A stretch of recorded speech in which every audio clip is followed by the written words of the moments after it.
चलो भैया शुरू करते हैं। देखो तो उस दिन हम लोगों ने कल को वो सब पढ़ा था, क्या पढ़ लिया था?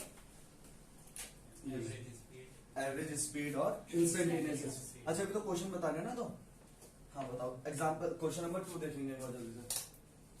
देखो क्वेश्चन नंबर 2 क्या है।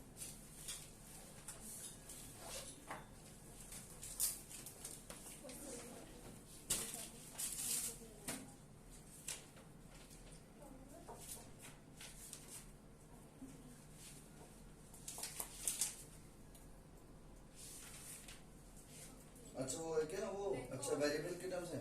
हाँ भैया देखो भैया, जो उस दिन मैंने जो क्वेश्चन कराए थे ना, ये वही वाला क्वेश्चन है। उस दिन मैंने 2 क्वेश्चन कराए थे लास्ट में जाते जाते। एक बार तो क्या किया था, रास्ते को आधा आधा कर दिया था कि टोटल डिस्टेंस आधा और आधा है। और एक बार क्या किया था, टाइम को आधा कर दिया था, आधे टाइम में इतना चला, आधे टाइम में इतना चला। तो वही है क्वेश्चन नंबर 2 और example question number 2, question number 5 और एग्जाम्पल नंबर 4। ये 2-3 क्वेश्चन आपके इसी तरह से। भैया किस किस को क्वेश्चन नहीं है? तुम पे है भाई क्वेश्चंस है? क्वेश्चंस हाँ बुक में होंगे है ना, देखिए मोबाइल में कुछ को ये देता हूँ। तुम पे है तो ये तो इसका है। अच्छा हाँ तो दो उसको वापस।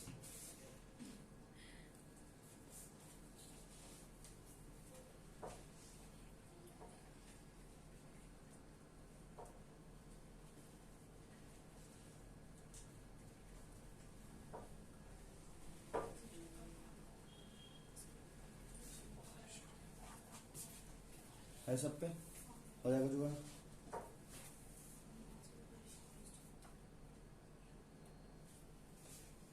हाँ भैया एक बार एग्जाम्पल नंबर 5 देखेंगे। A body covered 1/3 of its journey with the speed u, and next 1/3 with the speed v, and last 1/3 with the speed w. ये 3 चीज दे रखी है। हमसे क्या पूछा गया? Calculate the average speed of the body. बात समझ में आती है? तो टोटल डिस्टेंस को हम लोगों ने क्या मान लिया? 3x मान लोगे, क्योंकि यहाँ पे डिस्टेंस के 3 पार्ट हो रहा है, 1/3, दूसरा 1/3 और तीसरा 1/3। बात समझ में आता है कि नहीं? तो 1/3 1/3 1/3। अगर आधा आधा रास्ता होता तो हम उसको क्या मान लेते? 2x मान लेते। 4 होते तो हम लोग क्या मान लेते? 4x मान। 3 है तो 3x मान लेते। तुम x भी मान सकते हो, लेकिन बस उसमें फ्रैक्शन में आता है ना तो थोड़ा अजीब सा लगता है। तो बस ये वाला क्वेश्चन तैयार है आपका, हो जाएगा। क्या बोला हम लोगों ने कि हमारे पास जो डिस्टेंस है, लाइक द टोटल डिस्टेंस, और वही डायग्राम बना लेंगे भैया। इसमें एक यहाँ से लेके a से लेके b तक, और यहाँ पे c हो गया, यहाँ पे d हो गया। इस डिस्टेंस को भी हम लोगों ने x माना, इसको भी हम लोगों ने x माना, इसको भी हम लोगों ने क्या मान लिया? x मान लिया। यहाँ पे इसकी स्पीड कितनी है? u, यहाँ पे v और यहाँ पे w। तो यहाँ का हम लोग टाइम निकाल सकते हैं, क्या निकाल सकते हैं? टाइम का फॉर्मूला क्या होता है? डिस्टेंस अपॉन स्पीड, यानी x upon u, x upon v। t2 t1 और t2, इसका क्या होगा? x upon w। तो यहाँ पे क्या हो जाएगा आपका? टोटल डिस्टेंस कितना हो जाएगा? Total distance will be equals to 3x। And total time कितना हो जाएगा? टोटल टाइम वो कितना हो जाएगा भैया? x upon u plus x upon v plus x upon w। x common कर लेंगे तो अंदर से 1 upon u plus 1 upon v plus 1 upon w। अच्छा भैया 3 चीज का एलसीएम कैसे लिया जाता है समझो। जैसे मैंने बताया था 1 upon x plus 1 upon y का एलसीएम क्या हो जाता है भैया? इन दोनों की मल्टीप्लाई करा दे, कितना हो गया भैया? x y की मल्टीप्लाई 1 से और x की मल्टीप्लाई 1 से। ये चीज समझ में आता है कि नहीं आता? 3 चीजों की मल्टीप्लाई अगर करानी है, 1 upon x plus 1 upon y, इस वजह से वहां पढ़ा है आपसे, तुम सीन फील भी करो, ठीक है। अब इसका क्या हो जाएगा? एलसीएम हो जाए, तीनों की मल्टीप्लाई करा दो, x y z। 1 की मल्टीप्लाई y z से, 1 की मल्टीप्लाई x z से, 1 की मल्टीप्लाई x y से। बताइए ये चीज समझ में आती है कि नहीं आती है? आया सर में? ये इसकी शॉर्ट ट्रिक होती है। इसी तरह से यहाँ पे एलसीएम कितना हो जाएगा? हम बोले x upon u v w, v w u w plus v u। बात समझ में आता है कि नहीं आता? ये हो गया टोटल टाइम और ये हो गया टोटल डिस्टेंस। सो 3x upon x upon uv uw plus wv। बात समझ में आती है? अपॉन में कितना हो जाएगा यार? u v w। x से x cancel, u v w ऊपर चले गए तो 3 u v w upon u v plus v w plus w। इस टाइप का आपका आंसर आती है एवरेज स्पीड का। आ रही बात सर में? कोई परेशानी तो नहीं? यहाँ पे यू है। UV, VW and WV, clear है? अब सही आ गया सर में क्वेश्चन हो, ये क्वेश्चन पूछे थे तुम, ठीक है? हाँ भैया, इसी तरह से अब हम लोग कौन सा करेंगे, क्वेश्चन नंबर सेकंड, इसको नोट करना है, कर लो नोट जल्दी से 2 मिनट के अंदर।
हुआ? आगे समझ में? सेकंड क्वेश्चन हो गया तुम्हारा, क्वेश्चन नंबर 2। कौन सा वैसे क्वेश्चन में जो है? हाँ, एक्सरसाइज का। किसी क्वेश्चन में डाउट?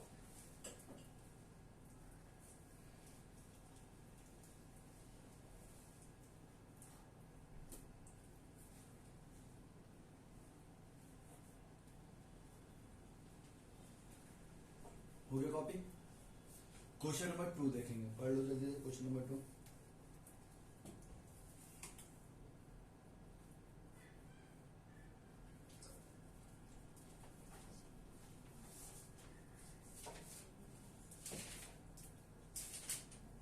इस बार क्या लिखेंगे टोटल डिस्टेंस इस बार? 2x, क्योंकि हाफ हाफ बोलोगे आपका, क्लियर है? Half distance half distance. First half of the total journey with the velocity v1 and second half with the velocity v2, calculate the average velocity. पास में आते हैं तो इस बार आपका ये हो गया, ये हो जाएगा v1 और ये हो जाएगा v2, क्लियर है? तो यहाँ पे हम लोगों ने टाइम की बात की, तो टाइम की वैल्यू क्या हो जाएगी x अपॉन v1। तो भैया आपको अगर ये डायग्राम बना रखा है ना आपने इस तरीके से, तो आपके क्वेश्चंस काफी आसान हो जाएंगे, आपको ज्यादा लैंग्वेज नहीं लिखनी पड़ेगी। बात समझ में आती है? बस आप लिखना like the total distance v2x, फिर इस तरह से लिखना है टाइम की वैल्यू t1 की वैल्यू x अपॉन v1 और t2 की वैल्यू क्या हो जाएगी x upon v2। Total distance will be equals to total distance is equals to 2x and total time will be equals to x upon v1 plus x upon v2। ये x common ले लिया अंदर से, तो यहाँ पे क्या v2 plus v1 upon v1 into v2। Clear होने वाली चीज समझ में आता है? ये हो गया आपका टोटल टाइम,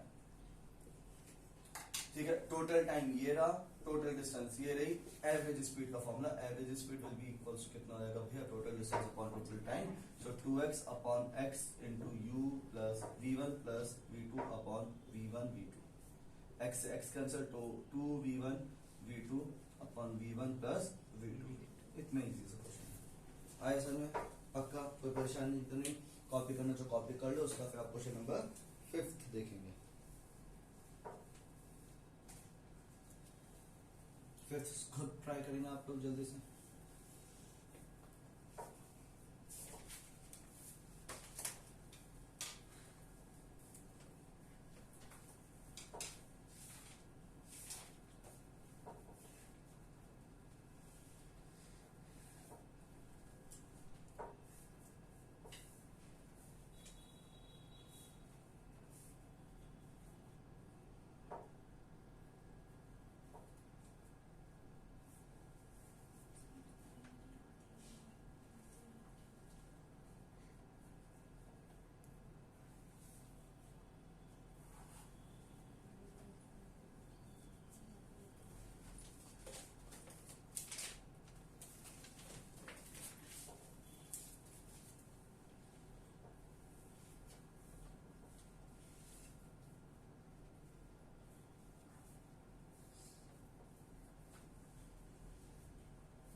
परेशानी तो नहीं आ रही है क्वेश्चंस में?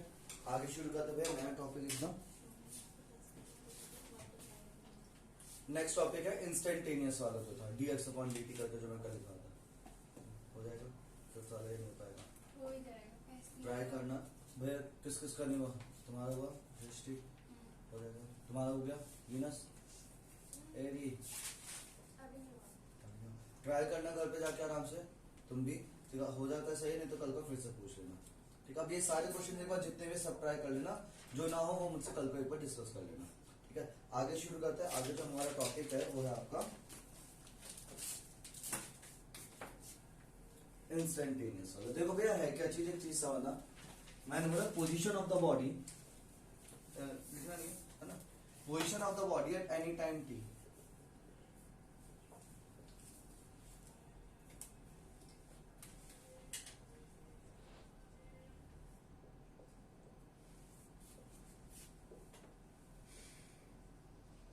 इज गिवन बाय, हमारे पास जो इक्वेशन कुछ इस तरह से थी कि x जो है, देखो अगर तुम लोग चलोगे, कोई बॉडी का मोशन में है, तो टाइम के साथ साथ उसकी पोजीशन चेंज होगी कि नहीं होगी? जैसे मैंने ये लिख दिया कि आपकी पोजीशन का जो फॉर्मूला है वो कुछ इस तरह से है, 3x 3t प्लस 7। इसका क्या मतलब है? टाइम की वैल्यू आप लगाते जाओ, आपकी पोजीशन आती रहेगी। t की जगह तो मैंने 1 रख दिया, तो कितना रहेगा? 3 into 1 10, यानी 10 मीटर हो जाएगा। कि मतलब मान लो 1 सेकेंड में आप कितनी दूर पहुंच गए? 10 मीटर। मैंने बोला 2 सेकेंड में कितनी दूर पहुंच जाओगे? 2 सेकेंड में पोजीशन क्या जाएगी?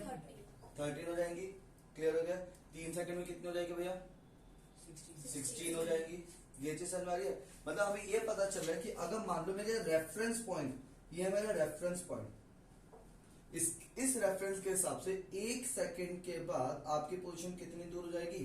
10 मीटर की हो जाएगी 1 सेकेंड में। 2 सेकेंड में आप इससे कितना दूर पहुंच चुके हो? 13 मीटर पहुंच चुके होगे। बताइए ये चीज समझ में आती है कि नहीं आती? 3 सेकेंड में टोटल 3 सेकेंड में कितना पहुंच चुके हो आप? 16 मीटर पहुंच चुके हो। बताइए ये चीज समझ में आता है कि नहीं आता है? तो हम लोगों ने एक इक्वेशन टाइप से बना दिया तुम्हें कि भैया इसमें हम लोग टाइम के हिसाब से अपनी पोजीशन चेंज कर रहे हैं, क्योंकि पोजीशन आपकी फिक्स नहीं है, पोजीशन बार बार क्या होती जा रही है? चेंज होती जा रही है। इतना समझ में आता है?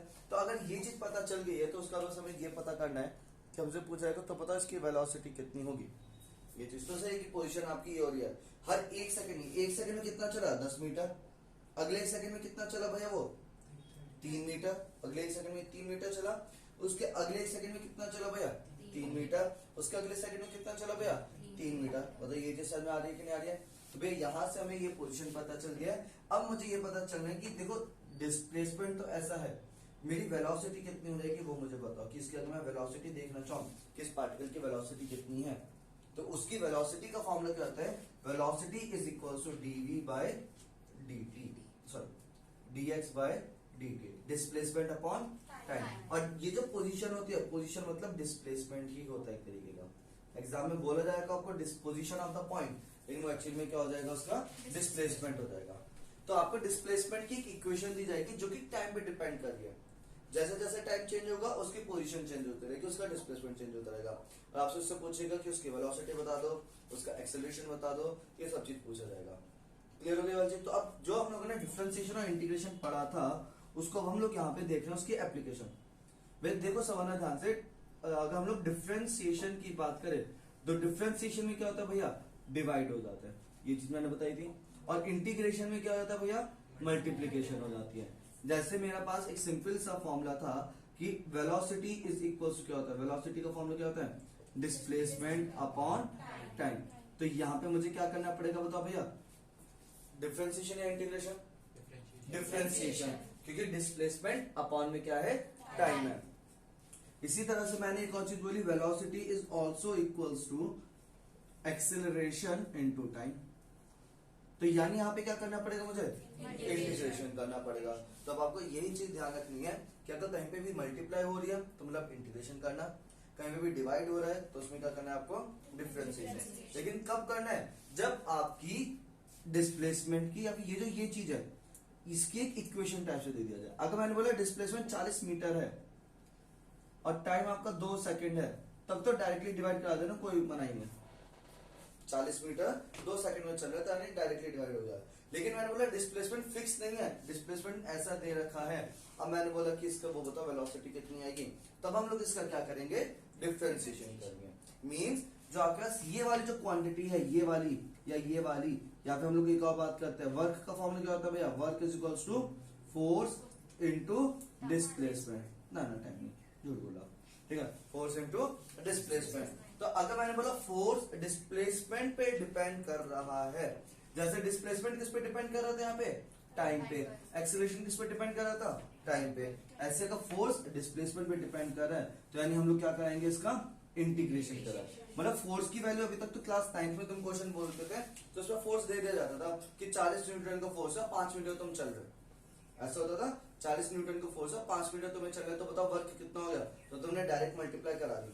लेकिन इस बार ऐसा बोला जाएगा force depends on the displacement. बात समझ में, फोर्स क्या आपका फिक्स नहीं है 40 न्यूटन, बल्कि क्या है वो बार बार चेंज होता जा रहा है। तो फोर्स की इक्वेशन दी जाएगी कि फोर्स की जो वैल्यू है, वो फोर्स की वैल्यू कुछ ऐसे दे रखी है, 6x plus 7x square plus का 8। मतलब वो फोर्स किस पे डिपेंड कर रहा है बताओ भैया, x पे। अगर x की वैल्यू मैं चेंज करता रहूंगा तो फोर्स की वैल्यू चेंज हो जाएगी, अगर x की वैल्यू 1 रखूंगा तो फोर्स की वैल्यू कुछ हो जाएगी, x की वैल्यू 2 रखूंगा तो फोर्स की वैल्यू कुछ हो जाएगी। तो यानी फोर्स की वैल्यू फिक्स नहीं है, बल्कि क्या हो रही है, बार बार चेंज हो रही है। अब अगर मुझे यहाँ पे वर्क निकालना है तो वर्क का फॉर्मूला क्या होता है, फोर्स इनटू डिस्प्लेसमेंट।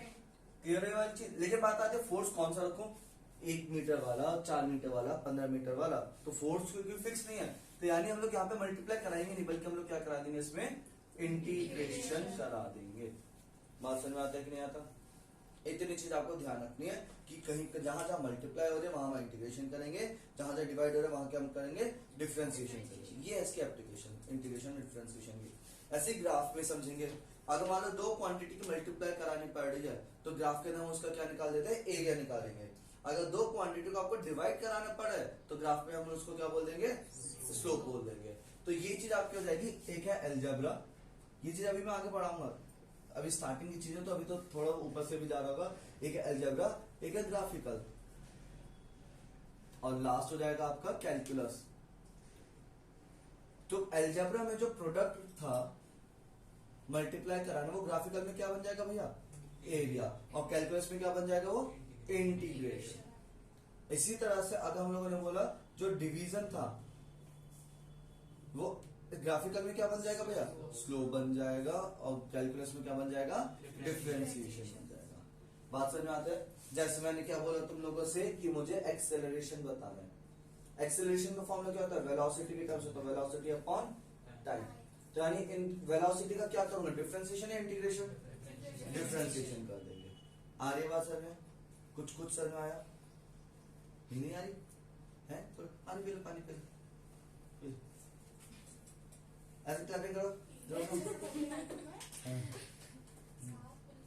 क्या, ऐसे ऐसे शुरू करें, ठीक है। अब क्वेश्चन लिखेंगे, हाँ क्वेश्चन की फॉर्म में समझेंगे जो चीज मैंने बोली है। The displacement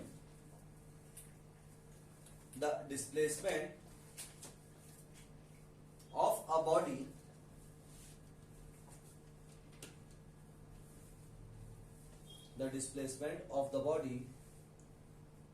changes with time by the relation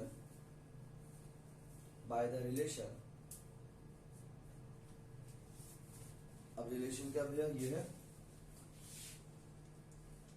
displacement, जिसको हम लोग x भी लिख सकते हैं, is equals to 7t plus 9। Clear है वाली चीज। कैलकुलेट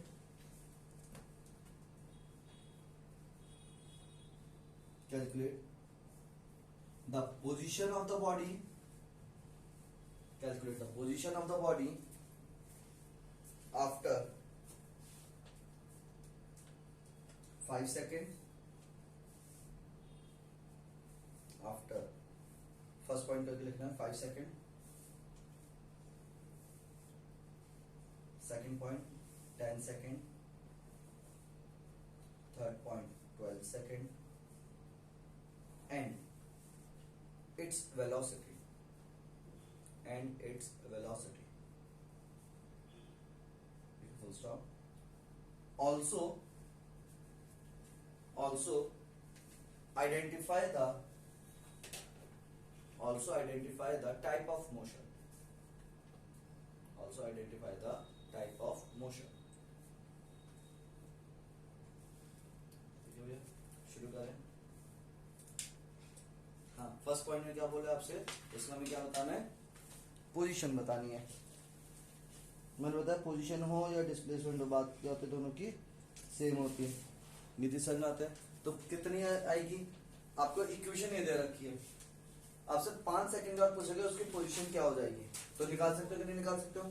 टी की जगह 5 लगा देंगे, साइड 35 35 प्लस 4 44, तो 44 मीटर उसकी क्या आ गई, पोजीशन आ गया. इसी तरह से 10 सेकंड में निकाल देंगे, इस तरह से 12 सेकंड में निकाल देंगे. करो जल्दी से.